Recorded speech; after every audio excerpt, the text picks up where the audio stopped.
morning everyone. It's a lazy day for me. It's already 8:45 and umalis na si Jano. And ako ito, I will be eating breakfast. Ayan, mag-breakfast muna ako. And ayun, ang sarap ang sarap bumalik sa nakaraan, no? Kasi usually, nung college ako, okay. Since a lot of you are curious kung ano yung buhay ko before ako maikasal kay Milan. So ito, nag-college ako sa Holy Angel University, guys. And naka-dorm ako doon. So ngayon na nandito ako sa India and nandito ako sa bahay ni Jano, parang bumabalik sa akin yung mga dorm life ko. And yung schedule ko kasi noon, hindi naman pang morning. Usually, pumapasok ako noon ng mga 4 o'clock in the afternoon tapos hanggang 9 p.m.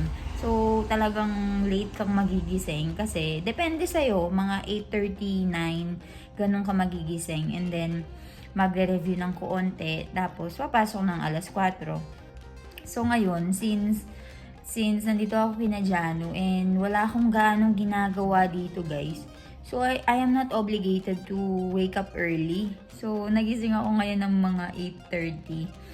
Tapos, ayan, kakalis lang ni Jano ng 8:45, 8:50. Ano ba sasabihin ko? Ano ba sasabihin ko sa buhay ko? So, I have, nasa Q&A to kaya lang hindi pa ako nakaka-uwi. Kaya hindi pa ako makagawa ng Q&A with Milan. Pero, answerin ko na. So, I have two siblings. Tama ba? I have one brother and I have one sister. So, ako yung pinakamatanda. So, we are 3. So, yung kapatid kong babae, nasa grade 10 na, and yung isa college na. So, nagpupulis. And yung mama ko, tsaka si papa ko. Ayun. Tapos, ano ba sasabihin ko? Ayun, hindi kami mayaman, hindi kami mahirap, sakto lang. Nakakakain ng 3 beses sa isang araw, tapos may pamerienda pa minsan. Ganun.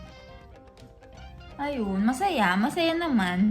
Pero alam nyo, guys, hindi ko naman alam na dati nung nag-date pa lang kami ni Milan, hindi ko talaga alam na may kaya sila, guys. Kasi nung nagde-date pa lang kami, ako yung laging nanlilibre sa kanya. Like, sige, di ba international student siya. And usually, yung fees, pag sa mga international students, very expensive, di ba? Siguro mga times 3.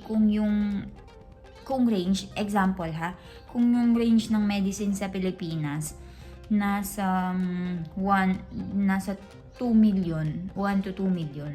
Nagbayad siya dito sa Pilipinas ng nasa mga 4 to 6, ganun. Hindi ko alam yung exact, pero doble talaga yung range pag sa mga international students. Doble, triple, ganun. So, akala ko noon na they're struggling syempre na international student siya. So, nagtitipid siya sa mga pagkain niya. So minsan ako yung nagbabayad ng mga pagkain. Tapos, nung pagdating ko sa India, pinakita niya sa akin lahat ng mga property nila. And nabigla ako kasi sabi ko sa kanya, ini-scam mo ko. Sa kanya. Ako lahat na nagbayad ng mga pagkain natin kapag nagde-date tayo. Ako yung nagtitipid para makapag-date tayo. Tapos ikaw pala, marami ka palang mga ari-arian dito. Ayun, sabi niya, bakit daw niya sasabihin? Wala naman daw kaso kung meron siya o wala siya. So, hindi ko talaga alam. Nabigla lang talaga ako. Ewan ko kung sabihin niyo sa akin nagsisinungaling ako or hindi. Bahala kayo. But ako, wala talaga akong alam. And natawa yung mga magulang niya kasi kilala nila yung anak nila na hindi talaga nagsasalita pagdating sa mga kung anong meron siya, ganun. So, ayun. Well, may nagtanong din sa akin. Someone asked me also if magbabalak ba akong magpalit ng passport and Indian passport. Kasi dito sa India, guys, if you wanted to be inserted sa mga family property, you have to change into Indian passport. Kasi kapag OCI ka lang, you cannot have the right sa mga property nila kasi considered as foreigner ka pa rin. So, ang alam ko, ang nag-research kasi ako, so kapag OCI ka lang, wala kang karapatan sa property. So, you have to give up your Philippine passport kasi wala lang dual citizenship dito sa India. So, sinabi ko kay Milan, I will never, well, for now for my own opinion, since bata pa ako, ito ang point of view ko. Milan, wala akong balak na mag-change into Indian passport. So, I will keep my Philippine passport. If ever na magkaanak tayo in the near future, pangalan mo na lang sa kanya lahat ng mga property. Okay lang sa akin kahit wala yung name ko sa mga property nyo. So, ayun. For now, wala akong balak na magpalit ng Indian passport. And okay lang sa akin kahit wala ako sa mga property nila. Kahit sa kanila na yung mga property nila. And ang kagandahan sa pamilya ng asawa ko, guys. Kasi 'di ba may mga sinabi ako sa inyo na so many ladies na inaalis yung pangalan sa mga property, tapos pag namatay yung mga asawa, wala silang pera na pang security. So, yung asawa ko is sabi niya, maglalagay daw siya ng security deposit for in my name. And hindi ako what do you mean? Hindi ako nag-aalala kasi I have my own money. May sarili akong bangko dito sa India, and whatever happens, hindi ako makakawawa. Yun yung dapat mindset natin, guys. Dapat may sarili tayong pera, may sarili tayong bangko. Para ano man ang mangyari sa atin. Hindi kasi natin masasabi, 'di ba? May mga nag-aaway, may mga naghihiwalay. So mas maganda talaga na mag-advance na tayo, mag-isip na tayo in advance na kahit maghiwalay kami, makakauwi ako ng Pilipinas. May pangpasalubong pa ako sa mga pamilya ko sa Pilipinas.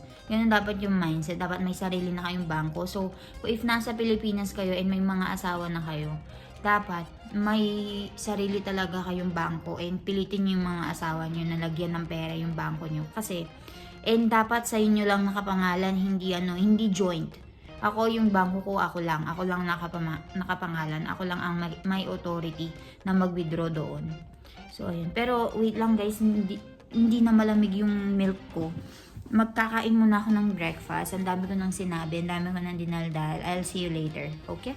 So, ayan, kakain muna ako. Naka-ready na kasi, with Bornvita. Milk with Bornvita. And, ayan, pakita ko sa inyo yung kakain. Yesterday, Jano bought me eggless mayonnaise. And, uubusin ko to, guys. I need to finish this bread kasi no one will eat it. That's why I will be eating it for the rest of the day because we will be going tomorrow already. So, I don't want to waste food. So, I will be eating it today and tomorrow. Salamat. Guys, nalinis ko na ulit yung apartment nila kasi aalis na kami bukas. So, bukas lilinisin ko din siya ulit. Pero ayan, for now, nakatuntong ako sa sofa para hindi mag-marks yung bakas ng tsinelas ko. Ayan, malinis na naman, guys. So, I already closed the door. Everything is clean. It's not wet anymore, look. And I have some work to do still for later. But they're still dry. That's why I'm not putting it inside the cupboard. But for now, I will go and look. Very clean already. So, right over here naman, guys, I am currently charging the iPad because I will be using this iPad for my work today because I'm currently editing, trading in here. So, I need to do a lot of stuff, and also I am watching movie. So, during my stay here sa bahay ni Jano, ang ginagawa ko is maglilinis muna ako ng bahay nila. After that, I will be taking bath, and then while I'm taking bath, my iPad is charging. Tapos, magluluto na ako ng pagkain ko for lunch. So, ayun. So, dyan muna yan. It will be there for a while. Probably it will take me 20 to 30 minutes taking bath kasi may halong paglalaba yun, guys, because I need to wash my clothes again for tomorrow. So ayan, this will be put there while I go upstairs for taking bath. Nakalock yan. So one more tip, guys, whenever you're alone, especially those teenagers watching me, I know those adults watching me are aware of it, but this is for the teenagers.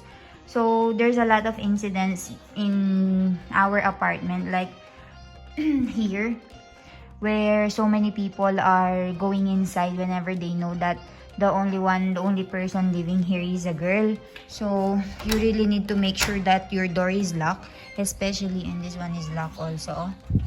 You need to make sure that everything is locked because you will be alone, right? And no one will help you once someone came in. So we really need to be ready, and we need to be responsible enough to take care of our own self. So I will go and take bath now, guys. I will see you later. Bye bye. Nakalimutan ko palang ilagay yung mga basahan. So let me put the rug first, guys. So that wala na silang lilinisin pa. Kailangan din mag-brush ng mga, hindi pala dito. Kailangan din nilang i-brush yung mga basahan nila.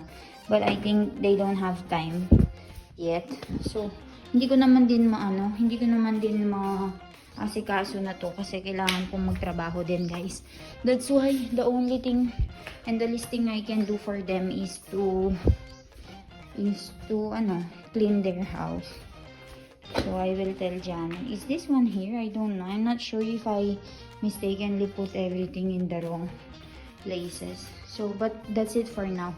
I'll go up and take bath. Guys, natapos na akong maligo and nakatapos na rin akong kumain. Ayan. Kumain lang ako ng pasta for today and hugasan ko na yung mga plato. Tapos mag-start na tayong mag-work. I'm gonna be starting my work already. And for those people asking me kung ano yung ginagamit kong editor, guys, this is the editor that I'm using, iMovie. So I'm editing using this iPad, or sometimes I'm using this phone. Because usually, guys, well, I don't have any camera. I'm not using any camera. So I'm just only using my phone whenever I'm shooting video. So it's very easy for me kasi I just have to click this iMovie and then I will be editing from here. Like for example, this one, I created this one yesterday. This, diba? I created this one which I posted in my Facebook. So guys, if you guys are using Facebook also, follow our Facebook page. See? Ayan. I'm editing using this one kasi it's very easy for me and it's very accessible, you know. Kasi anong tawag doon? Mas madali kong na-export yung mga videos na ginagawa ko. Like I will just be shooting it using this camera. Tapos i-airdrop ko lang sila dito. Tapos magsa-start na akong mag-edit and upload din dito. And wala akong pambili ng camera. And I find it very hassle kapag gumamit ako ng camera. Although I know that there will be a very good quality if I started using camera. But for now, cellphone muna. So I will be doing work in here, guys, and then afterwards I will do trading. So I'll go and see you later. Bye. I'm going to see you later, guys. Chalo, bye-bye. So, I'm currently cooking pasta, guys. Masala pasta. And, good thing about this dormitory is it have masalas. So, there is chili powder, gyro powder, salt, and then coriander seeds. So, everything is here. And, they have chai, anything that you will need. So, it's very easy to cook food in here. So, I'm currently cooking the pasta. Ayan. It's currently boiling. And, hintayin ko lang yan lumambot. Tapos, dagdagan natin ng mga condiments. Dagdagan natin ng pampalasa. So, this will be our food for today. Ayan. So, it's finished, guys. So, this one is for Janoben. I will give it to her and hanggang mainit-init pa, guys. Thank you. Everyone will think that No, you're fine. I will get your Coca-Cola, chale. So I forgot that there is cheese. So we are putting cheese now. Johnny is currently putting the cheese for the pasta. Wow, delicious. Finish all the cheese. No one will use it. So we bought small cubes. Janu bought earlier actually small cubes. And then she put it all inside her pasta. Tell me the truth if it's good or not, Hank. Don't be shy. But I think it's good, guys. Don't judge it, but it looks good though. So, let's see. Oh. Okay, so, pasta. This is masala pasta. This one I will eat again tomorrow. So, we will drink it together with Coke, guys. We will drink Coke.